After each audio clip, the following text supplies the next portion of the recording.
Namaste, ladies and gentlemen. Welcome to yet another episode where we share best practices on clinical trials. Now, we've previously discussed strategic considerations towards pivotal trials, and today we're going to focus on the tactical aspects of pivotal trials. And I'd like to welcome my respected colleague, Guido Rieger, once again, who's an inventor, has been an entrepreneur, and who is a veteran of many clinical trials in the medical device space. Guido, thank you for joining me. Thanks for having me, Jay. Welcome to everybody. Sure. Hope you're doing well. Right. Yes. I'm looking forward to the session, my friend. So Guido, tell me, for the execution of a pivotal trial, what are the steps a manufacturer needs to pursue? How do they get the wheels in motion? And what's the overall process like? Right. So I think you need to be clear. So before you really start the study itself, a lot of things you have to clarify up front. There's a lot of things you need to do ideally before you even consider the details of the clinical study. So first of all, and very importantly, identify all your key stakeholders. And I mean there internally, so but also externally. So what's the market space you are addressing? So which geographies are you targeting? And then, all this feeds into the regulatory and reimbursement strategy that you need to consider before actually doing your study. So they go into the study design. And of course, big point of that is budgeting. So you have to fiddle these things and balance them.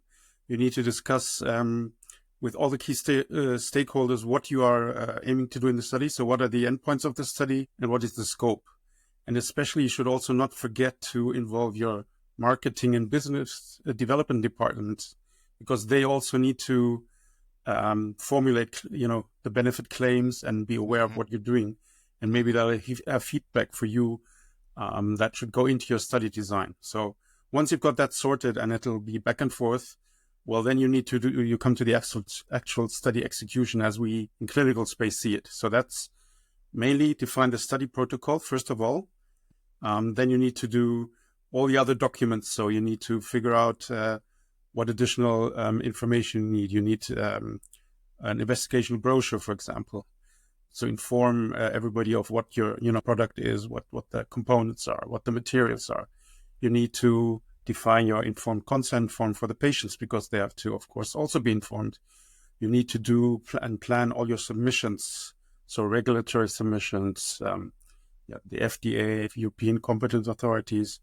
Other countries always have authorities. There's very few exceptions nowadays. You need to address your ethics committees and your IRBs, and then other things might be locally, specifically to the local country. I give you an example as the radiation board in Germany, which is very feared because it can, protract your study execution, just because they take quite a few, 3 to 6 months sometimes to approve your study. You have certain countries' anti-corruption boards to ensure that physicians are not being bribed and all these kind of things. And then once you've, identified those, you need to figure out the details. Can you do all these things in parallel, or do you have to go in a sequential fashion? First submit to the ethics, then to the competent authorities, etc. And it really varies per countries. And the time frames will also be different per geography. And these all feed into your site selection. So country selection is first of all, of course, one, but then also the site which sites, so which hospitals or clinics or whatever are you targeting in each country. And then you get to the site activation, means you get these sites trained and up and running and provide them with the product, etc., etc. And then you go into the actual study execution phase, which is the enrollment phase. So patients, being enrolled and followed in the study as defined in the protocol. And here's where things also can go wrong, obviously. So, lost to follow-up. If your patients are lost, you don't get data, etc. Then you go into once you have the study successfully completed, you go into the data analysis and then the reporting. So reporting to authorities, reporting to reimbursement authorities. And yeah, that's basically what those steps are. and they are pretty universal. May vary in details, obviously. Well, thank you, Guido. It piqued my interest when you talked about planning ahead for what promotional claims you might want to make, or planning ahead in terms of the reimbursement strategy that you want to pursue, because that has a very important input into your study design. Right. And then later on, you mentioned something very interesting. You talked about loss to follow-up. I've had at least a couple of occasions where manufacturers hadn't catered to the loss to follow-up action, and it resulted in a lower quality study when the study was eventually wrapped up. I mean, for example, if you look at coronary studies, about you want at least a 90 to 94% data availability, or you don't want your loss to follow-up be it more than 8 to 10%. But if you think about it on the peripheral vasculature side of things, if you have a 30% loss to follow-up, you would still take it, because you're looking at different patient populations and different considerations there. So it's important to know what loss to follow-up rate would be acceptable and then plan accordingly. I bring this up especially in follow-up to what you said, because it really depends on the technology, the target patient population, the standard of care, and some of those considerations, because it feeds very importantly into the overall quality of your study. So, Guido, thank you for that. Absolutely. Thank you for that. Now, help me understand, how does one navigate the regulatory nuances and regulatory requirements, especially when it comes to regulatory approvals and, say, IRB, EC approvals? I know you stated that some of this can be pursued in parallel, depending on what geography. You talked about local specifics like the radiation board in Germany, some of the anti-corruption boards. Can you go a little bit more detail into this one aspect? Because I know there is a lot of geography specificity here. I'd like to hear more from you on that. Well, yes, you've absolutely summarized it perfectly. But just again, the requirements vary so much and the timelines vary. And importantly, also things change. So what you knew 2 years ago may not be valid nowadays, right? So the real thing is, well, first of all, you need the local experience. I mean, you can get lots of, that's a good thing about internet nowadays. You get a lot of information from the websites, the formal requirements. But I'll give you an example. So I just recently called the German radiology board, and if you talk to people, a real person, they will give you some hints and interpretation of how they, see these requirements. Excellent. It's not just following the letter, but you have to understand how it's done in practice. So what you really need is a local experience and local expertise. For that, nobody knows all of these different steps, from experience. So what we rely on is really the local, a local person who knows, who knows these processes, who knows all the ins and outs. He has the experience, and it'll be some nuances there, like, there's a best way to do it, and there's an official way. And depending on your experience, you can really save some time, and you can save a lot of, time by avoiding questions from wherever you've submitted it, be it the ethics competent authority or whatever board. They'll get back to you and tell you, well, we want this and that information. But of course, you save a lot of time if you know it beforehand and plan for it and give it to them in the way they want it. Right. And that's really, there's no way around that. You cannot sit in your office and try to get all this information accurately and up to date. Especially with things changing at rapid pace. Now, just from personal experience with manufacturers planning global trials, you really need to spend a lot of time planning up front, and you need to have people on the ground. And what I mean by that is locals in these geographies. It can vary hugely, Eastern Europe to Western Europe. And even among, between those geographies, amongst the various different countries, requirements can vary. Sometimes submissions are in parallel, sometimes not quite. Say, for example, when it comes to South America, every country has a slightly different requirement. And the time frame when it comes to ethics approvals can vary wildly. I've seen it vary from 3 months to 18 months. And this can be very significant in terms of all your planning and all your downstream activities following a regulatory approval. But let's move on, Guido. Right. Sure. Can you please talk about what some of the typical challenges may be when it comes to the actual execution of these pivotal trials? Sure. I can just give you some brief points which I always think are always important and sometimes forgotten. So you have to look at what is the care pathway.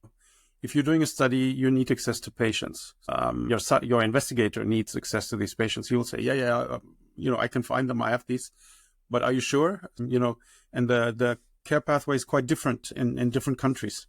I mean, in general, Western Europe, it's much more decentralized versus in Eastern Europe, it's really a centralized structure. So you have big centers. Therefore, access can be much easier, especially if the tertiary care isn't very developed, right? You'll have a few centers where, for example, you see all the cardiology patients or cardiac surgery patients, and they'll probably go there for their follow-up as well. So these kind of sites are very good, for patient retention and patient access in general, But in other sites, it can be an issue, and you have to find out, does your investigator actually see them? Okay, if he sees these patients, does he follow them himself, or is it somebody else doing it? So do they go to a general practitioner afterwards? Like in a cardiology study, that will be the case mostly, A surgical patient, well, if the surgery goes well, the surgeon will never see them again. They'll go somewhere else. So if you ask him to do a follow-up, that's going to be difficult. Patients go back there. Or, for example, you can say, okay, well, we have two sites. One is the surgical site and one is the site who will do the follow-up. All these things you have to consider. Otherwise, your loss to follow-up rates might be very high. And again, the data quality is the other big issue, which often can be, is an issue, but it can be alleviated by a careful training. So make sure the sites are trained and in the beginning monitor them, that they really understand what they're supposed to do, that they select the right patients so you don't have dropouts. Keep contact in the site with the site, So make sure in the beginning they understand it, talk to them often, and look at the data. Very importantly, look at the data early on. So when data is entered, go in the database. I mean, you won't do it yourself, but your CRA will do that. Look what's in there. Is there any problems with that? And if there are problems, find out what they are. Just don't put a query on it and say, okay, this is wrong, please correct, but try to find out what's the issue. And there might be an underlying issue of not understanding the question because of a language barrier, what have you, many things. So if you do all of this, you'll be successful. Well, hopefully, but no guarantees. In any study, no guarantees. Sure. You always need to do a risk management. Otherwise, you might still fail. Do everything well. You might still fail if you don't have a good risk management strategy in place. Right. Okay. So Guido, switching topics once again. Now, one of the big reasons trials don't succeed is unrealistic recruitment expectations and, may I say, planning around the same. Now, in terms of planning, I'd like to point out that factors impeding recruitment across trial types are related to one or more of items such as budgetary factors, local factors, some of which you already alluded to, trial design, trial team, and patient factor related. In fact, you mentioned the decentralized healthcare system, right? So I wanted to build on that point a little bit more. And this is a long-winded question, so please bear with me. So in terms of recruitment issues, right? Decentralized healthcare system with many small hospitals and few referrals, that's one item, right? And this may be due to, say, restrictive regional insurance policies or contracts, as in, say, Switzerland, or peripheral hospitals typically providing specialized care and referrals to tertiary care hospitals being only for severely ill patients, as in Germany, right? You alluded to that. So any tips on how one can prime oneself for success, especially from the perspective of recruitment? Well, it comes down to, again, your site selection and as we said, you just said it again, the patient patient care pathway. So, and you need to know upfront what is the structure. So if you already do that, that's good. And then you can ask the site the right questions. The site will always say, oh yeah, we see plenty of patients. We're going to include 2 a month. Okay.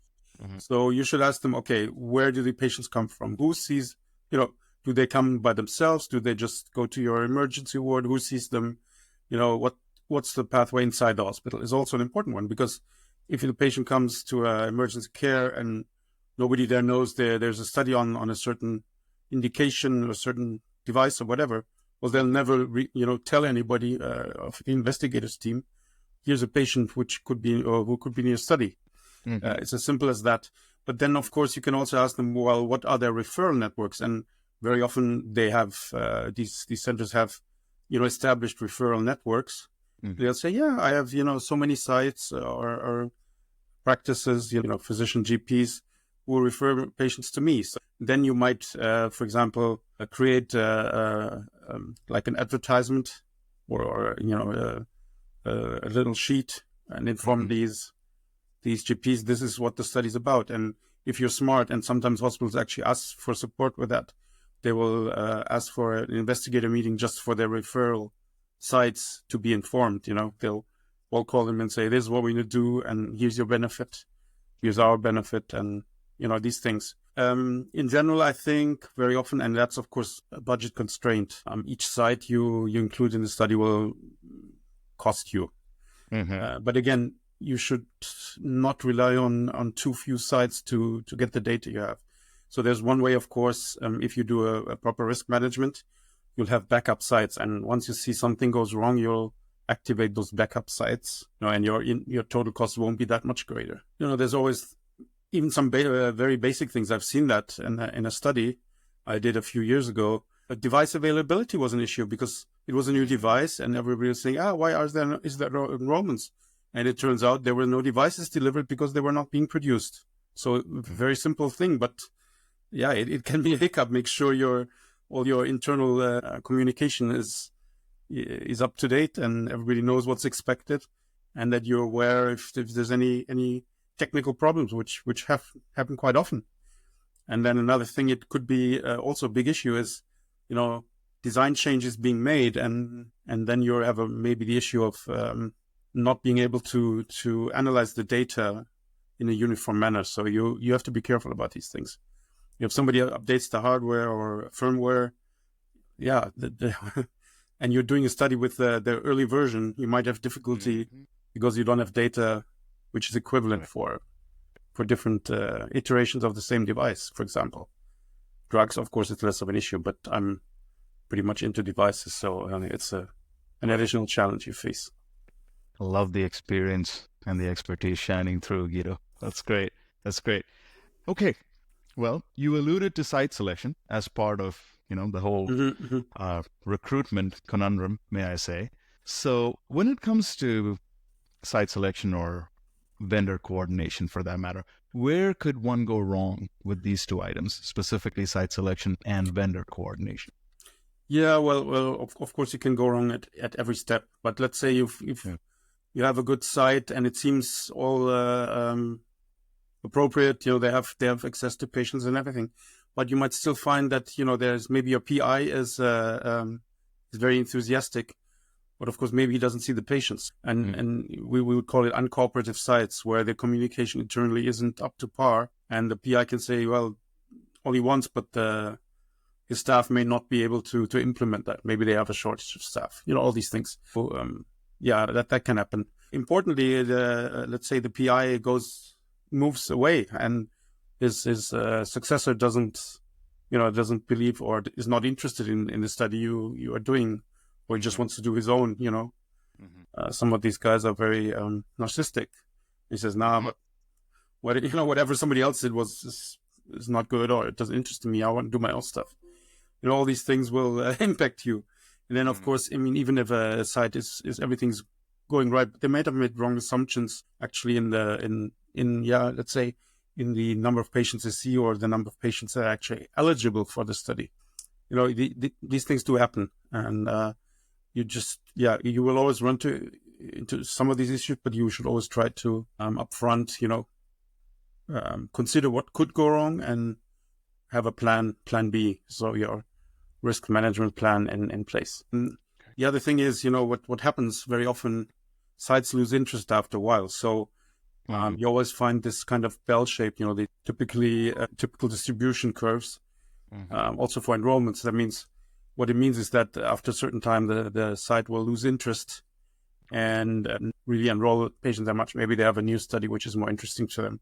So you need to keep this in mind and make sure that the site, that you don't have the site active for like too long a time, maybe 2 years or something. That will not work. You can have a new site starting up. That could work. But again, you have to be careful because, if a site comes on late, they see they will not be able to catch up. They might also be demotivated. Yeah, it can go wrong in many places. It is both in general and science. Yeah, you say. Yeah. Very importantly, always, something sponsors tend to forget is they talk to the important guys, the PI, the key opinion leader. And of course, that's essential. But who's going to do the study? It's not him. He's not going to take any values or perform certain procedures. It's going to be his staff, so co-investigators. It's going to be study nurses. So you want to involve this staff also in the study and make sure they feel appreciated and, are involved in the study. And that will help you quite a bit. Excellent. Okay. Well, Guido, thank you very much for sharing your peerless experience, invaluable learnings from over time, and industry best practices to date. Much appreciated. It's been a pleasure. Thanks so much. All right. Thank you. Bye, everybody.